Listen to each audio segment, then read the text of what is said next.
আসসালামু আলাইকুম দর্শক, নতুন আরেকটি ভিডিওতে আপনাদের সবাইকে স্বাগত জানাচ্ছি। আজকে আমি আপনাদের সাথে কাতলা মাছের গ্রিল তৈরির রেসিপি শেয়ার করব।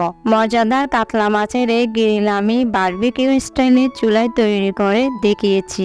এতে আপনারা যে কেউ চাইলে খুব অল্প সময়ে ও সহজে বাড়িতে তৈরি করে নিতে পারেন। চলুন শুরু করা যাক।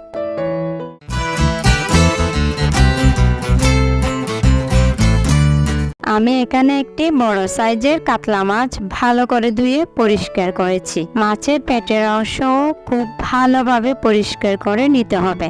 মাছের ভেতরে যাতে মশলা ভালো করে ঢুকতে পারে সেজন্য ছুরি দিয়ে এভাবে কেটে নিচ্ছি।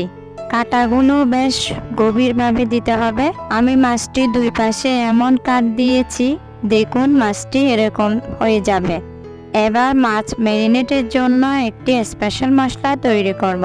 প্রথমে নিয়ে নিচ্ছি 1.5 টেবিল চামচ মরিচের গুঁড়া, 1 টেবিল চামচ হলুদ গুঁড়া ও ধনিয়ার গুঁড়া দিয়েছি। এরপর 1 টেবিল চামচ রসুন বাটা, 1 টেবিল চামচ কাঁচামরিচ বাটা ও ধনিয়া পাতা পেস্ট দিয়েছি। এখন হাফ কাপ টমেটো পেস্ট দিয়েছি। একই সঙ্গে লবণ দিলাম। এবার হাফ কাপ চালের গুঁড়া দিলাম। এবার এগুলো খুব ভালো করে মিক্স করে নিচ্ছি। চাইলে অল্প তেল দিতে পারেন। এবার সবগুলো উপাদান ভালো করে মিশিয়ে নিয়েছি। মশলা মিক্স হওয়ার পর এবার মাছের গায়ে ভালো করে লাগিয়ে নিচ্ছি। সম্পূর্ণ মাছে মাখিয়ে নিচ্ছি। এবার ম্যারিনেট করে রাখতে হবে প্রায় 30 মিনিটের মতো।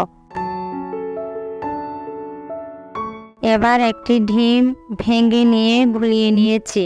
ভালো করে গুলিয়ে রেখে দিব। 30 মিনিট মাছ ম্যারিনেট করার পর ডিমের মিশ্রণ মাছে লাগিয়ে দিব। আপনারা ব্রাশ করে দিতে পারেন। দেখুন আমি এইভাবে দুই পাশে লাগিয়েছি। এবার আপনারা চাইলে আরও 5 মিনিট ম্যারিনেট করতে পারেন। 5 মিনিট পর চুলায় 1 কাপ তেল দিলাম। তেল খুব ভালোভাবে গরম করে চুলার হিট মিডিয়াম করে দিব। এবার মাছ দিয়ে ধীরে ধীরে সময় নিয়ে ভালো করে ভেজে নিব। আপনারা চাইলে সয়াবিন তেলের বদলে সরিষা তেল ইউজ করতে পারেন। মাছটির দুপাশে ভালো করে ফ্রাই করতে হবে। এরপর মাছ নামিয়ে নিলে বারবিকিউ স্টাইলে গ্রিল হয়ে যাবে। আপনি আপনার পছন্দ মতো পরিবেশন করতে পারেন। আমি আশা করব এই রেসিপি আপনাদের ভালো লাগবে। আজ এই পর্যন্ত। সবাই সর্বদা ভালো থাকুন। আল্লাহ হাফেজ।